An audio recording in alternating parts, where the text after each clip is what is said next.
and Congressman Brian Mast, both from Florida. Let me ask you both, and this really goes to the heart of something, Brian Mast, that I didn't think we'd see in this country, and that is virulent, widespread hatred, anti-Semitism at a level that is beyond shocks the conscience. For example, you see these pro-Palestinian. How are they supporting, a group of people that helped elect in many years ago, in part, Hamas? Now, I understand that some of the Palestinian people themselves are victims. They tried to leave and take Israel's warning that the ground war was coming. They weren't allowed to because of these Hamas terrorists.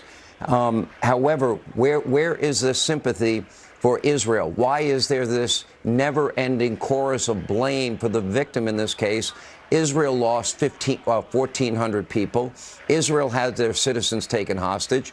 If you compare their population to our population, extrapolated out, it would have been, Brian, the equivalent of 38,000 Americans dying in a single day. On 9/11, we lost 2,977, as we all know. So why is there no pro-Israel sentiment and their right to protect themselves, their country, their families, and have peace in their homeland? Sean, it's twofold. You have willful ignorance, and you have what you said already, which is anti-Semitism. You have the administration in the midst of everything going on, still going out there and making their top priority, making a second state, a second nation out of this terrorist entity that they work day and night to say the Hamas and the Palestinians are totally separated. And really all evidence points to the contrary, that the people, the Palestinians, are out there paying for those that kill Jews. They're giving them salaries and stipends. They're controlling their education. They're doing everything that they can to say that at minimum, they're terrorist supporters, and at the worst, they are individuals that are aspiring to be Hamas leaders. But our people and our mainstream media, they want to pretend that we should make another country out of that. Let me ask you, Mike Waltz, why is there not more understanding and compassion on college campuses around the country, around the world, for Israel's security concerns?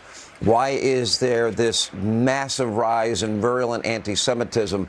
You have a pro-Palestinian protest plan to flood Brooklyn near Hasidic Jewish sites. The louder we will be. Is this not reminiscent of an era that I never thought we'd ever see again in human history?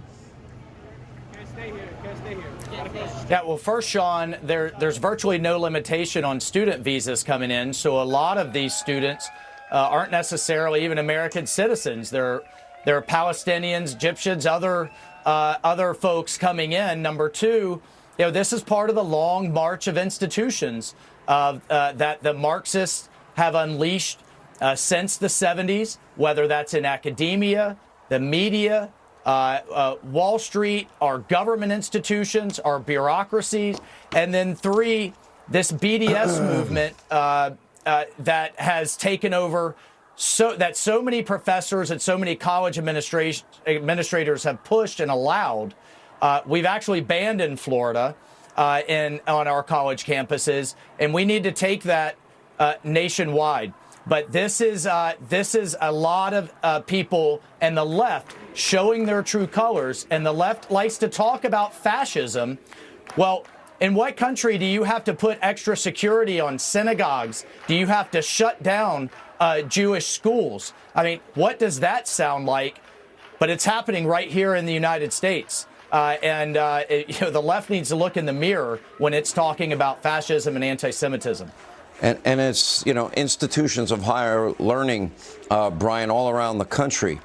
How is it possible that Harvard can have 30 plus separate student groups blaming Israel and Israel alone for being a victim of terror and losing 1,400 people and having hundreds taken hostage?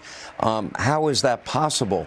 And then, of course, the anger and outrage and backlash against Wall Street firms that don't want to hire such ignorant, bigoted people, and they want to know who the people responsible are. I don't blame them. I would not want bigoted people like that absolutely have no sympathy for victims working for me. So, I'm trying to understand the logic and why is it so widespread? Ivy League institutions, colleges from coast to coast. Then you have hundreds of thousands showing up in protests in Great Britain, in France. I never thought I'd hear a chant out of Australia, gas the Jews, F the Jews, but we heard it. It's happening, it's being said, it's widespread, and it shocks the conscience. And you can't say that that's not tied to what is taking place inside of the classroom, what those professors are out there espousing. We talk frequently about Confucius Institutes as they relate to China, but a lot of people don't know that there are direct connections to these Arab nations that are funding these Ivy League schools as well. They have entire campuses in Qatar and other places. And when they make those connections, they put in the contract that you can only hire certain professors, that these professors can only teach certain things. And that's one of those places that this kind of propaganda begins. Yeah. All right. Thank you both for staying with us. Mike Waltz, thank you. Brian Mast, thank you. Hey everyone, thank you for watching this video. If you enjoyed the video, please click like and subscribe. I will be back on YouTube with more exclusive content, so stay tuned.